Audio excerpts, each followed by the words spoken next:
Deux super-héros s'affrontent au cinéma. Avec en guise de bonus, un réalisateur monstrueux. Qu'est-ce que ça donne? Un super bon film.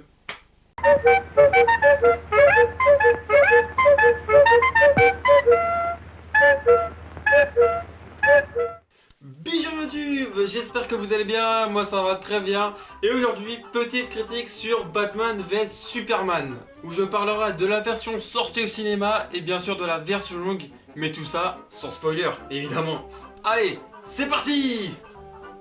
Tout d'abord, l'histoire, vous la connaissez bien sûr, c'est Batman qui reproche à Superman qui fait trop de dégâts et trop de victimes quand il sauve le monde, et que c'est un danger parce qu'il a le pouvoir d'exterminer toute l'humanité.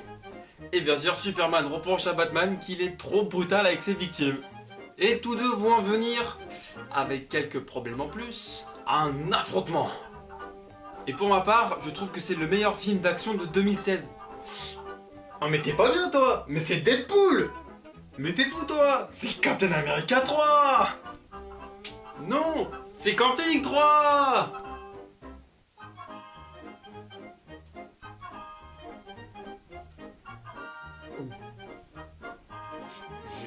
Je crois que j'y vais. Oui, j'y vais là. Ouais. Oui, je sais, vous inquiétez pas, je les oublie pas. Bon, mis à part Camping 3, hein, ils étaient tous très très bons. Mais pour moi, Batman vs Superman il avait un truc en plus. Je sais pas quoi, mais il avait. Ouais. Déjà, je trouve que les personnages sont très bien présentés dans l'histoire. Déjà, à commencer par Batman, parce que au moins Zack Snyder a été intelligent. Parce que bon, l'histoire de Batman, on la connaît tous, hein. Et voilà, donc du coup, il ne s'est vraiment pas attardé dessus. C'est une introduction très courte de Batman, mais super émouvante. Franchement, elle était vraiment très bien faite. Et puis ensuite, tous les autres personnages aussi sont très bien présentés, de manière à enchaîner sur Justice League, quoi. Ensuite, les scènes d'action sont exceptionnelles et monstrueuses. On s'en prend plein la vue. Surtout notre combat entre nos deux super-héros. Et en parlant de ça, justement, j'ai vu beaucoup de commentaires de déception. Parce que tout le monde disait que Batman vs Superman, c'était quoi? 2h30 de film pour 15 minutes de combat entre Batman vs Superman. Mais franchement, soyez francs, si le combat avait duré une demi-heure, vous aurez dit l'inverse, que le combat est trop long. Vaut mieux un combat justement court et bien mené, plutôt qu'un combat long et sans fin. Alors qu'en plus, après cette petite scène de combat, on a quand même droit à une scène finale explosive et magnifique. Et là, on s'ennuie pas. Et le premier qui me dit l'inverse, je sais pas qu'est-ce que je vais lui faire. Niveau musique, franchement, je l'ai adoré. Bon, en même temps aussi, le compositeur, c'est un peu Hans Zimmer. Hans Zimmer, souvenez-vous, trilogie de Dark Knight, c'était ça.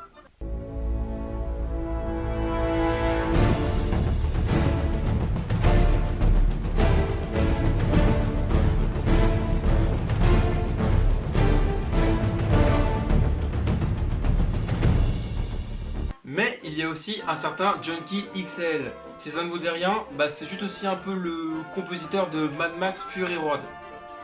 Et franchement, la fusion des deux, ça donne un super résultat. Regardez plutôt. Merde, qu'est-ce qui se passe là? Pourquoi on me voit plus? Youhou! Oh putain, trop de super pouvoir en moi. Non, je déconne. Faut que j'arrive quand même à m'en remettre. Bon, d'accord, on va recommencer. Attendez. Ouf. Non, c'était pas ça, peut-être l'autre.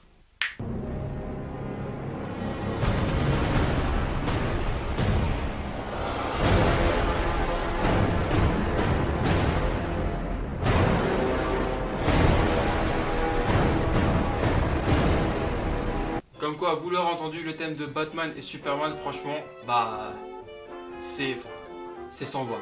Exceptionnel. Par contre, là on est bien. Et au fait, une petite parenthèse. J'ai lu pas mal de fois que le film avait bidé niveau box-office mondial. Moi je vois pas pourquoi, il a juste fait un petit peu plus de 800 millions de recettes dans le monde. Il a juste un peu explosé Deadpool, massacré X-Men, et il est juste rentré dans le top 10 des films les plus rentables de super-héros de l'histoire du cinéma. Je crois qu'il est même 7ème, je crois, si je dis pas de bêtises. Après, ce que je peux reprocher à ce film, franchement, tout d'abord, c'est les bandes annonces. Les bandes annonces pour moi, 4 bandes annonces de 2 minutes 30, c'est trop long. D'ici là, il faut arrêter là. Non, il faut arrêter. Les 2 premières bandes annonces, franchement, elles étaient parfaites, y a rien à dire. Mais là, je sais pas qu'est-ce qui s'est passé, à partir de la 3ème, c'est comme s'ils nous avaient spoilé tout le film. Donc en voyant Wonder Woman, ou encore le méchant Doomsday, donc voilà, je spoil pas, c'était dans la bande annonce. Hein. Et franchement, pour moi, je pense que, comme beaucoup de gens aussi, Doomsday et Wonder Woman, moi, j'aurais voulu avoir la surprise dans le film. Et ça aurait pu donner peut-être une autre direction par rapport au film, et peut-être aux critiques qu'il y aurait eu. Après aussi, certains diront que la première partie du film, elle est un peu longue. Je sais, franchement, je vais pas vous dire le contraire, mais après, faut pas oublier que ça va enchaîner sur Justice League. Donc franchement, il y a aussi une histoire à créer. Après, il y a tous les rêves de Batman, tout ça et tout. Mais sinon, après, je pense que la deuxième partie rattrape bien la première, si vous voyez ce que je veux dire. Je finis cette critique avec la version longue que franchement j'ai adoré. Déjà la version au cinéma pour moi je l'avais aussi adoré. Mais là la version avec les 30 minutes en plus qui sont vraiment bien calées dans le film, ça prend vraiment une autre tournure. Et voilà tout le monde, c'est la fin de cette vidéo, j'espère qu'elle vous aura plu.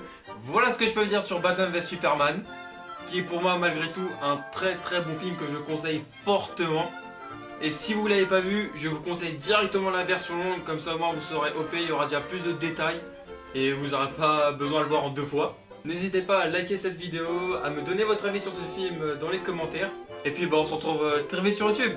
Allez, ciao!